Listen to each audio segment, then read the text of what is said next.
बोलिए श्री सदगुरुदेव की जय।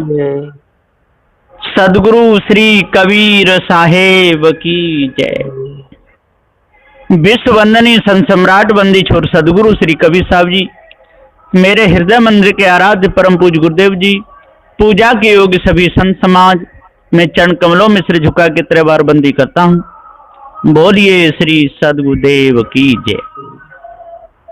बंदी छोर सदगुरुदेव की दया से सदग्रंथ पंचग्रंथी जो पंचकोश में यहाँ पर अन्नमय और प्राणमय कोश का टीका हो चुका है। अब आगे चलता है ये मनोमय कोश है। अथ तृतीय मनोमय कोश वर्णनम प्रारंभ 3। यहाँ पर जो भी इस मन के विस्तार के कोश को जो समझ लेगा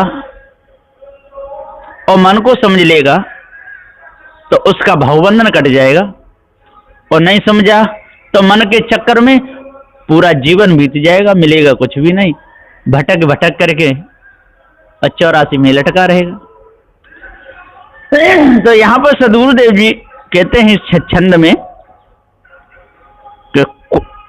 कोश मनो में रंग बहुत तरंग मुनि व्याकुल भये, जग जीव पामर खान तीनों कोश तिन गिनती किए।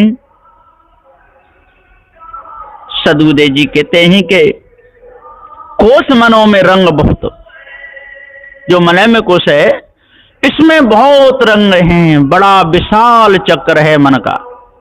कबहू मन रंग तरंग भरे, कबहू मन लोचत है धन को, कबहू तो मन हंस के बोले, कबहू मन जूझत है रण को। बहुत विशाल घेरा है ये मन का। जहां मनुष्य की चिपक हो जाती है वहां से हटता नहीं। नैन में नैन, नैन में नैना, नैन में नैन मिलाते हैं, और जा संग नैन मिला लेते हैं, ता संग जन्म गमाते हैं। बहुत विशाल चक्र है। तो कोश मनो में रंग बहुत तरंग मुन व्याकुल भये, और इसमें बड़े बड़े ज्ञानी बड़े बड़े ध्यानी व्याकुल हो गए।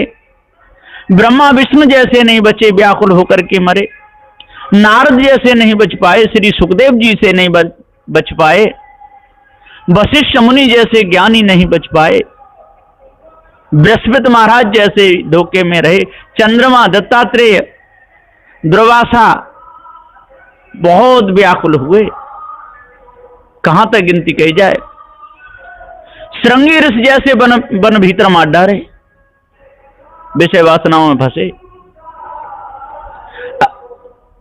अश्विनी कुमार जैसे बड़े बड़े ज्ञानी, चमन ऋषि जैसे, अब कहां तक इनकी गिनती की जाए। कोश मनो में रंग बहुत तरंग मुन व्याकुल भये, जग जीव पामर खान तीनों कोश तिन गिनती किए। और जग जीव पामर खान, ये सब पामर विषयी लोग धोखे में अपने समय को गमा गए। तीनों कोश तिन गिनती किए। अन्न में स्थूल देह, प्राण में सूक्ष्म देह, और ये मनों में कारण देह। पूरा समय इन्होंने खोया, पारक ज्ञान विचारों को नहीं हुआ, धोखे में सारा जीवन चला गया। सदगुरुदेव जी पुकार के समझाते हुए कहते हैं कि पंडितों ने अन्न में कोश, प्राण में कोश और मनों में कोश, ऐसे 3 कोशों की और गिनती की, और इसी के घेरे में स्वयं गए हो जन कितनों को ले गए, जीव को कैद कर रखे। इन अज्ञानी पामरों की तो बात ही क्या है। अच्छे अच्छे ज्ञानी ध्यानी ये सब के सब चले गए, इनको किसी कोई पारक ज्ञान नहीं हो पाया। इसलिए आज इस मन के कोश को समझो। विषय वासना में जाता है, परमूल कल्पना में जाता है, विषयों की वासना में जा जा करके और खोदता रहता है, जिस प्रकार से चूहा और बिल खोदता रहता है। ब्रह्मादि शिव को चित्त भज्यो आदि कारण चाहि, सो खान कष्ट कलेश में आशा धरे पछतावहि। इसी मन के चक्कर में बड़े बड़े ज्ञानी, बड़े बड़े ध्यानी, ब्रह्मा जैसे, शिव जैसे चित्त भज्यो और जिनका भी चित्त उधर ही लगा रहा विषय वासना और भ्रमफूल कल्पना में, आदि कारण चाहे, और सदुदय जी कहते हैं कि इन्होंने अपने ऊपर किसी न किसी को माना। धोखे में जिसा मन का चक्कर है जी, इस ब्रह्म परमात्मा, देवी देवता, भूत चुड़ैने, तंत्र मंत्र, जादू टोना, ये सारा का सारा ये सब मन का चक्कर है। सो खान कष्ट कलेश में, और इन्हीं खानियों में, 84 खानियों में ये भरमते रहे, पशु पक्षी उसमें खाने से बचे नहीं।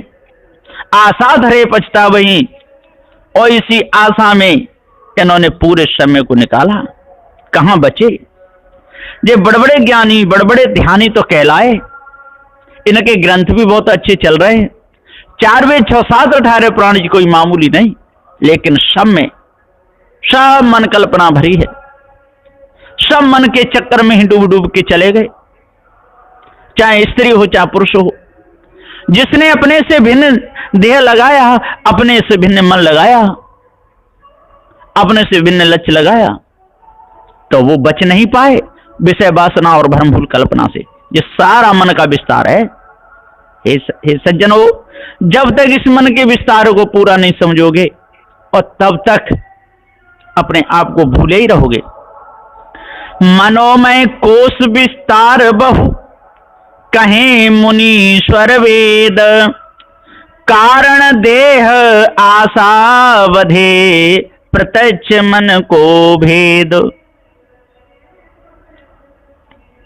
ये छंद दोहा 5 क्रम नंबर 2।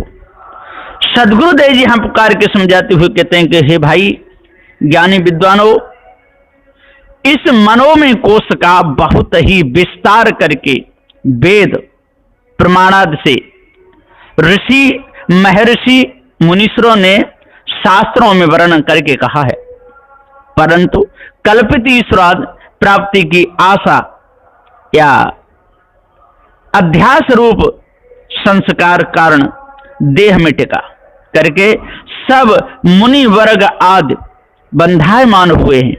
सो प्रत्यक्ष करके स्थूल सूक्ष्म का ही बीज है, जिसको बीज ही कहते हैं। मन का जाल मानंदी कल्पना मात्र है, ऐसा यथार्थ पारख बोध निर्णय से जाने बिना सब मनुष्य जड़ाध्यासी हुए और हो रहे, उसे परख के मिटाना चाहिए। और जब तक हम परख कर नहीं मिटाएंगे तब तक भूले ही रहेंगे। ये संबंध है। अब मनोमय कोश के विभागों को 18 चौकड़ी तक में बताते हैं। सुनिए किस प्रकार से ये लोग धोखे में भूले और दूसरों को भुलाते रहे। चौकड़ी 3 खंड 3। कोश मनोमय कारण देह, आश्रम बान प्रस्थ कायेह। क्रम नंबर 3। एक अन्नमय कोश, 2 प्राणमय कोश, 3 मनोमय कोश है। एक स्थूल, 2 सूक्ष्म और 3 कारण देह है। एक ब्रह्मचर्य आश्रम, 2 गृहस्थ आश्रम और 3 वानप्रस्थ आश्रम है। इसमें ये भूले और दूसरों को भी भुलाए। भूलना और भुलाना तो अभी से तो चल ही नहीं रहा है, ये तो पहले से ही चला आ रहा है। श्री राम रहस्य साहब यहां से 18 चौकड़ी तक मनोमय कोश के अंतर्गत सब भागों का वर्णन करते हैं। इसका खुलासा अर्थ सुनिए। मन मानंदी कल्पना रूप यही मनोमय सृष्टि है। इसका ढक्कन, अध्यास या आवरण, पर्दा जीव पर तीसरे घेरा में पड़ा है। मुख्य आशा ही मात्र है तथा स्थूल सूक्ष्म दोनों देहों के एवं जागृति स्वप्न के संस्कार सब बीज रूप एक कारण देह है। सो यह अध्यास का पुंज है, देह धराने में कारण है। गिनती का तीसरा आश्रम और यहां योग मार्ग में टिकाव की भूमि रूप है। सो वानप्रस्थ प्रथाश्रम कहलाता है। खुलासा यह है कि 50 वर्ष की आयु होने के उपरांत गृहस्थाश्रम में रहने वालों को चाहिए कि स्त्री पुरुष घर में से निकल के वन में रह के तपस्या करें और शयन समय एक ही आसन पर यदि स्त्री पुरुष दोनों सोते हों तो अपने बीच में व्रत रखने का प्रतिज्ञा रूप स्मृति को बनाए रखने को तलवार या कटारी आदि बीच में रख लें। शस्त्र को मध्य में रख के दृढ़ प्रतिज्ञा करें और ऐसे विषय वासना को जीतना और ईश्वर की भक्ति में मन को लगाना। इस प्रकार से इन लोगों ने और इसका विस्तार बताया है। सदगुरुदेव जी पुकार के समझाते हुए कहते हैं कि जब तक हम अपने मन को स्वयं बस में नहीं करेंगे और त्याग वैराग से नहीं रहेंगे, तब तक कितना भी बीच में चाहे कटारी रखे रहें, चाहे कुल्हाड़ी रख लें, चाहे अग्नि क्यों नहीं जला लें बीच में और इधर उधर सो जाएं, लेकिन मन को वासना जब तक नहीं मिटेगी तब तक हमारा अंतःकरण और शुद्ध नहीं होगा। मनुस्मृति अध्याय 6 में भी कहा है, स्त्री यदि 7 ही वन को न जाना चाहे तो उसे पुत्रों के संरक्षण में छोड़ दो और स्वयं वन को चले जाए, और यदि स्त्री भी साथ जाना चाहे तो उसको भी अपने साथ ले जावे और अग्नि की सेवा करें और वन में उत्पन्न हुए कंद मूल फलादि को ही भोजन करें। ये मनुस्मृति अध्याय 6 में श्लोक 3 में भी यही बात कही है। और भी मुनिजनों ने कहने में कोई कसर नहीं छोड़ी। ये सारा मन का ही विस्तार है और इसमें बड़े बड़े ज्ञानी, बड़े बड़े ध्यानी, बड़े बड़े पंडित इसमें भूल गए। सदगुरुदेव जी यहां पुकार के और समझाते हुए कहते हैं कि भैया अब इसको यदि मैं और भी विस्तार करके कहना चाहूं तो कम से कम 2 घंटे बस इसी में लग जाएंगे। इसलिए इतने में समझ करके ये मन का जो सारा विस्तार है, और जब तक हम मन के विस्तार को नहीं समझेंगे तब तक हम धोखे में ही रहेंगे। इसलिए अपने आप को जाना चाहिए, व्यापार की संतों से मिलकर के भ्रम को दूर करें। जंगम आत्मलिंग बसत्व विश्व प्रलय दशा उन्मंत। क्रम नंबर 4 चिन्ह। पहला चिन्ह है आचार और दूसरा है गुरुमय और तीसरा है जंगमात्मलिंग। और प्रलय नित्य प्रलय, नैमित्य प्रलय और विश्व प्रलय है। दशा बाल पिशाच उन्मत्त दशा है। देहधारी चेतन जीव चलने फिरने वाले 4 खानी के सब प्राणियों को जंगम कहते हैं अथवा जंगम नाम के शिव भक्त संप्रदायी लोग भी होते हैं। हृदय में आत्मा के प्रकाश को जंगमपंथी लोग मानते हैं। वे कहते हैं कि आत्मा को सूक्ष्म रूप से पहचान के या अपने में समान लक्ष्य लगा के जाने के सब में एक समान आत्मा का प्रकाश रहता है। इस प्रकार से ये दूसरों को भुलाते हैं। धोखे में इनका पूरा समय चला ही जाता है और जानेंगे ही क्या, इससे और तो कुछ होने वाला नहीं है। आत्मा से भिन्न कोई पदार्थ नहीं है। सो जंगमात्म लिंग वान प्रस्थियों को चिन्ह माने हैं। या जंगम लोगों का सूक्ष्म चिन्ह कहें और समस्त संसार पिंड ब्रह्मांड का व्यवहार लय हो जाना अथवा शून्य सुषुप्ति अवस्था में और समाधि में इच्छा के लय हो जाने को विश्व प्रलय माने हैं, अथवा एक समय ऐसा आएगा कि सारा विश्व प्रलय होगा, ऐसी कल्पना भी किए हैं। और स्थिति या स्वभाव की दशा यहाँ पर योगियों की कैसी रहती है कि जैसे मद पी के उन्मत्त या मस्त होके बेभान हो जाना अथवा सुषुप्ति या समाधि में धुंध गाफिल हो अचेत हो जाना। योगी लोग उन्मत्त दशा में बावले के शरीक रहते हैं, इसी में अपने पूरे समय को और निकाल देते हैं, लेकिन उनको मिलने जुलने वाला कुछ भी नहीं है, धोखा ही धोखा है। इसलिए इस विषय को अच्छे प्रकार से समझना चाहिए। अवस्था सुषुप्ति मुक्ति सारूप तहा अभिमानी प्रागी रूप। क्रम नंबर 5, सद्गुरुदेव बताते हैं कि एक जागृत अवस्था है और दूसरी स्वप्न अवस्था है, तीसरी सुषुप्ति है। और मुक्ति सालोक्य मुक्ति, सामीप मुक्ति और सारूप मुक्ति है। और अभिमान विश्व तेजस प्राज्ञ है। जीव की वृत्ति ठहराव रूपी स्थिति या अवस्था यहां पर गाढ़ी निद्रा लग के बेखबर हो जाना, चिंतादिका हो जाना, सोई सुषुप्ति अवस्था है। वैसे ही शून्य समाधि की अवस्था भी होती है।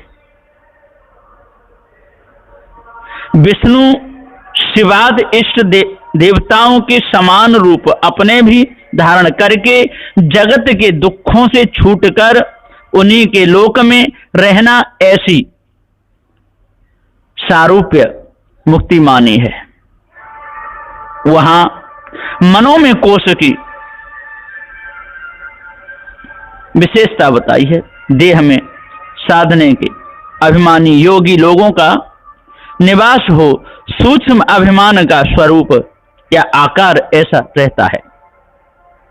आनंद में समरस या समानता हो जाना, इसे विशेष ज्ञान स्थिति माने हैं, परंतु विचार दृष्टि से यह विशेष अज्ञान का ही कारण है और कुछ भी नहीं। धोखा ही धोखा है, इसमें सार कुछ भी नहीं। इसलिए हे भाइयों ज्ञानियों, पारक सिद्धांत को समझो। और जब तक पारक सिद्धांत को नहीं समझोगे और तब तक आप उल्टे लटके रहोगे, धोखे में आपका पूरा समय जाएगा, मिलेगा क्या? कुछ भी नहीं। दीक्षा तहां शिवो हम जान, गुरु अरु अद्वैत आनंद बखान। क्रम नंबर 6, सदगुरुदेव जी कहते हैं कि यहाँ पर दीक्षा, पहली दीक्षा है को हम, और दूसरी है वो हम, और तीसरी है शिवो हम। और आनंद विषयानंद, योगानंद, अद्वैतानंद, ये 3 कोश में वर्णन किए हैं। इसी में बड़े बड़े ज्ञानी, बड़े बड़े ध्यानी और भूले रहे। सदगुरुदेव ने, श्री कबीर साहब ने और अभी के संतों ने सब ने सत्य का उपदेश दिया है। जो समझेगा वो उभरेगा, और नहीं समझेगा तो उभरने का कोई काम है नहीं। गुरबा लोगों के मनों में कोश रूप योग मार्ग में उपदेश या शिक्षा दीक्षा का दृढ़ापन हुआ निश्चय ऐसा है कि मैं शिव हूं, यानी आनंद या कल्याण स्वरूप हूं, और मेरे में भिन्न दूसरा कोई नहीं है, ऐसा माने। सो जानपना को मिटा के अज्ञान करने वाला है, ऐसा जानिए। और दूसरा भाग आत्मा एक अद्वैत सत्य है, इसी से एक आत्मा के सिवाय और कुछ द्वैत भाव न रहने से आत्मा सहज ही अद्वैत है। और सच्चिदानंद ब्रह्म स्वयं महान सुख स्वरूप बना रहता है सो अद्वैत आनंद है। ऐसा योगी लोगों ने शास्त्र प्रमाण से वर्णन किया है और वैसा ही बखान कर रहे हैं। इसी धोखे में और अपने आप को भूले हुए हैं और सदगुरुदेव तो सत्यनारायण का ही उपदेश देते हैं। यदि इतने पर भी यदि इनकी भूल ना निकले और धोखे में ही रहें तो इसमें कोई क्या कर सकता है। इसलिए है भाई ज्ञानियों विद्वानों, अपने आप को जान करके भ्रम को अपने अंदर से बिल्कुल निकालना चाहिए और जिस समय भ्रम आपके अंदर से बिल्कुल निकल जाएगा उसी समय आपको अपने आप का पूरा ज्ञान हो जाएगा। इच्छा शक्ति साधन निध्यास क्षेत्रज्ञ निर्णय जानोतास। सदगुरुदेव कहते हैं कि शक्ति पहली है क्रिया शक्ति, दूसरी है द्रव्य शक्ति, तीसरी है इच्छा शक्ति और साधन श्रवण मनन निध्यासन है। निर्णय क्षर अक्षर क्षेत्रज्ञ ये निर्णय है। इस कोश की शक्ति क्या है कि इच्छा मात्र है। इस पूर्ण रूप इच्छा अंतःकरण में स्फुरने से या प्रकट होने से सुसुप्ति छूटकर जागृत स्वप्नाद प्रकट होके स्वेच्छा से व्यवहार करने की विशेष शक्ति या बल सामर्थ्य उसी कारण देह में गुप्त रूप से बनी रहती है सो इच्छा शक्ति कहलाती है। हमेशा एक अद्वैत आत्मा का ही चिंतन अभ्यास करते रहने की यह निध्यासन नाम की योग मार्ग की तीसरी साधना माने है। क्षेत्र सोई देह को और यज्ञ जानने वाला साक्षी रूप ईश्वर है। ऐसा निर्णय से विवेक करने को गुरुबा लोगों ने कहा है। सो मनों में कोश में योगी गुरुबा लोगों के निर्णय का पता भ्रम रूप है। सो यह कल्पना निर्णय से समझ करके पर की संतों से मिल करके और अपने अंदर से बिल्कुल निकाल देनी चाहिए। जब तक इस कल्पना के हम गुलाम बने रहेंगे, जब तक इस कल्पना में ही भूले रहेंगे, तब तक हमको मिलेगा कुछ भी नहीं। धोखे में हमारा पूरा जीवन चला जाएगा। देव रुद्रता के होई मंदागिनियो तमो गुण सोई। क्रम नंबर 8 है। सदगुरुदेव कहते हैं पहला देवता गणेश है, दूसरा मार्तंड है और तीसरा रुद्र है। वो अग्नि जठराग्नि, कामाग्नि और मंदाग्नि रजोगुण सतोगुण और तमोगुण है। इसमें बड़े बड़े ज्ञानी बड़े बड़े ध्यानी भूल गए। सदगुरुदेव जी कहते हैं कि जब तक इसमें भूले रहेंगे, धोखे में लटके रहेंगे, तब तक मिलने वाला तो कुछ भी है ही नहीं। धोखे में सारा समय चला जाएगा, है ना। तो सदगुरुदेव कहते हैं मनों में कोश रूप कारण देह या योग मार्ग का अधिष्ठाता मालिक रूप मुख्य देवता रुलाने वाला तमोगुणी महादेव या हृदय में रुकी हुई वृत्ति सोई रुद्र है। ऐसा गुण लक्षण होने से यहाँ का देवता शिवगण सोई रुद्र है ऐसा माने हैं। मंद बुद्धि से हठ योग तपस्या आदि साधना करके योगी लोग समाधि लगाकर भूख और प्यास आदि के वेग को कुछ देर तक रोक के रखते हैं, ऊपर नहीं आने देते हैं और बुद्धि को मंद किए रहते हैं। वह ही यहाँ मंदागिनी है और इसका गुण स्वभाव उनके क्रोध, हिंसा, आलस्य, द्वेष, प्रमाद, मूर्ता इत्यादि तामसी वृत्ति और बहुत सोना व दिन में सोना, व्यर्थ समय को बर्बाद कर देना, ऐसा ही उनका स्वभाव बना रहता है। तो सदगुरुदेव जी पुकार के समझाते हुए कहते हैं हे भाइयों, हे ज्ञानियों, विद्वानों, जब तक आप लोगों को पूरा पार ज्ञान नहीं होगा तब तक धोखे में ही पूरा समय जाता रहेगा, मिलेगा कुछ भी नहीं। तृतीय पाद गायत्री जान, चाचरी मुद्रा रुद्र गुण खान। क्रम नंबर 9। सदगुरुदेव जी पुकारे, कहते हैं कि पहला पाद इनका गायत्री है, भू, दूसरा भुआ, तीसरा स्वा है। बहिर्मुद्रा खेचरी, भूचरी, चाचरी, और देवता ब्रह्मा, विष्णु, रुद्र देवता हैं। इसी में इनका पूरा खेल चलता रहता है। और वेद के गायत्री मंत्र की व्याहृति इसमें तीसरे चरण या पद रवा हो माने हैं।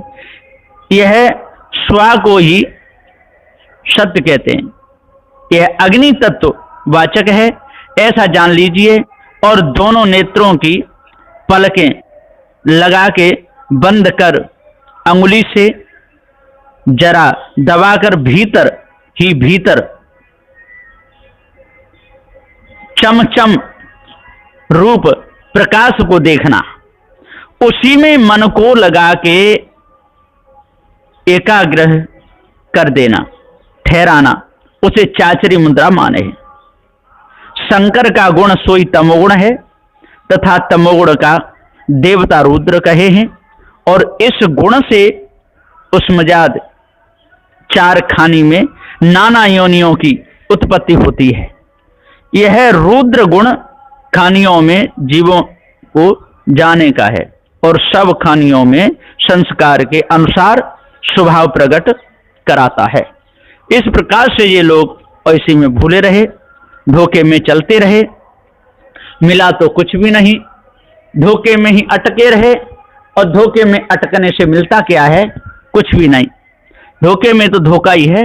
इसलिए सदगुरुदेव जी हम पुकार के समझाते हुए कहते हैं कि भाइयों, अपने आप जान लो और धोखे को बिल्कुल अपने अंदर से निकाल दो। वाचा पश्यंती मात्रा मकार, स्थान वास हृदय सो द्वार। ये क्रम नंबर 10 है। यहाँ पर वाचा बैखरी, मध्यमा पश्यंती और मात्रा अकार, उकार, मकार है। और त्रिकुटी कंठ, हृदय, द्वार, नेत्र, जिह्वा और मुख द्वार है। इसी में ये करते रहते हैं, भोगते रहते हैं, अपने आप को भूले रहते हैं। धोखे में ही इनका पूरा समय चला जाता है। कारण देह की सुषुप्ति अवस्था में सिर्फ शून्य आनंद को ही जानना, यानी जान रूप से देखने मात्र की वाचा रह जाती है, परंतु बोलने की वाचा इस स्थान में नहीं रहती है। ऐसा कहें, इस कोश की मकार मात्रा है, उस मकार का निवास स्थान अंतःकरण हृदय में माने हैं और सूक्ष्म अहंकार ही मकार है। उसी ठिकाने सूक्ष्म द्वार भी है अथवा मुख द्वार इस कोश में माना है। यह मुख्य द्वार है, तो मुख द्वार इस कोश में माना है, ऐसा योगी लोग अपनाते हैं और धोखे में ही भूले रहते हैं। तो सदगुरुदेव जी पुकार के समझाते हुए कहते हैं कि हे भाई ज्ञानी ध्यानियो, अपने आप को जब तक जानोगे नहीं, धोखे में भूले रहोगे, तब तक आपको कुछ भी नहीं मिलेगा। अब मैं यहीं पर मनोमय कोश, पहला कोश था अन्न में और दूसरा था प्राण में। ये मनोमय कोश में यहाँ पर ये क्रम नंबर और 10 तक ये पूरा होता है और आगे बढ़ाएंगे समय अनुसार। बोलिए श्री सदगुरुदेव की जय।